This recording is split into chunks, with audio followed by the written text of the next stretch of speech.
Bon dia a tothom, conseller, diputats, diputades, membres del públic, diputada. La setmana passada parlàvem d'una interpel·lació, proposàvem una interpel·lació en la qual posàvem de manifest la multidimensió que té en aquests moments l'educació. Una educació que cal concebre-la des de molts àmbits diferents. No podem limitar avui l'educació en un espai determinat i en un temps determinat. I, de fet, el mateix conseller ens deia que l'educació va molt més enllà de les parets de l'escola i del temps lectiu. En aquest sentit, la proposta de moció que nosaltres plantegem avui és una proposta que va en aquesta línia, precisament en la línia de connectar espais i temps. No tot allò que fa referència a l'educació dels nostres infants passa en un únic espai. Són molts els agents que participen en l'educació dels nostres fills. Des de les activitats extraescolars, des de tota aquella oferta educativa que es pugui plantejar des dels ajuntaments i des de tots aquells agents que puguin participar-hi.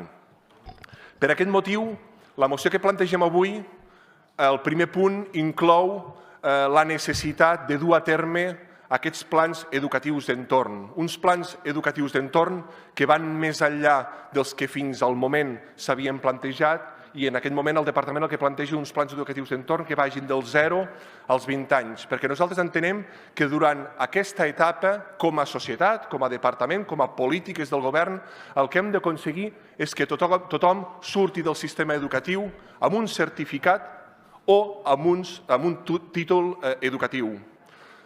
Per altra banda, en aquesta moció també plantejàvem la corresponsabilitat de les administracions. Si fins ara enteníem que l'educació era una competència exclusiva del Departament d'Educació, cada cop més és més imprescindible que ajuntaments i administracions locals i supramunicipals intervinguin en l'educació dels nostres fills. Per una sèrie d'objectius. Un primer objectiu, i molt clar, la lluita contra la segregació escolar. No podem concebre com a societat que hi hagi alumnes, persones que tinguin més temps d'educació que altres. Tots han de sortir de la mateixa línia de sortida. Ho vaig dir l'altre dia i ho repeteixo avui. Per tant, hem de fer tots els esforços perquè tots els alumnes tinguin les mateixes oportunitats. El concepte d'equitat. Un altre objectiu, potenciar les habilitats personals de cadascú. Aquesta diversitat que tenim com a societat. Sovint, l'escola, que fa molt bona feina, però no dona resposta a totes les necessitats i potencialitats dels nostres alumnes. Per tant, tot allò que pugui venir en aquesta educació, amb aquesta mirada a temps complet, serà benvingut. Per tot això cal la corresponsabilitat de les administracions, dels ajuntaments, compartir espais. Podem tenir biblioteques obertes al matí per l'escola i obertes pel barri a la tarda. Els centres educatius poden arribar a convertir-se com a centres socials, com a centres culturals. I posant esment en el punt quart, crec, d'aquesta moció en la que parlàvem de la dinamització de l'escola rural, l'escola en un municipi petit esdevé molt més que una escola. Esdevé com a punt de trobada, esdevé com a punt de relació social, de reunions de tot tipus. I, per tant, hem de treballar en aquesta línia. Després, en el segon torn d'intervencions, comentaré les esmenes presentades pels diferents grups i les transaccions amb les quals han pogut arribar. I, per tant, agraeixo la bona predisposició que s'ha ofert en aquest moment.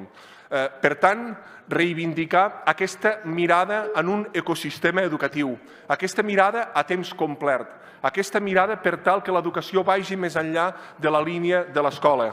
El Departament està treballant en aquest sentit. Prova d'això són els plans educatius d'entorn 0-20 que s'han impulsat en aquests darrers anys. Ciutats amb realitats socials i realitats territorials molt diferents, com puguin ser Tàrrega, Ripoll, Esplugues de Llobregat, l'Hospitalet de Llobregat, etc. Ens demanaven incrementar recursos, totalment d'acord. Prova d'això és que el Departament té previst en el proper any incorporar nous plans educatius d'entorn 0-20. I, per tant, com a grup parlamentari, evidentment, creiem que aquesta moció respon a aquesta necessitat d'entendre l'educació a temps complet, aquesta educació amb mirada 360, i per tant agraïm que s'hagi pogut arribar a un gran acord amb bona part dels grups parlamentaris d'aquesta cambra. Moltes gràcies.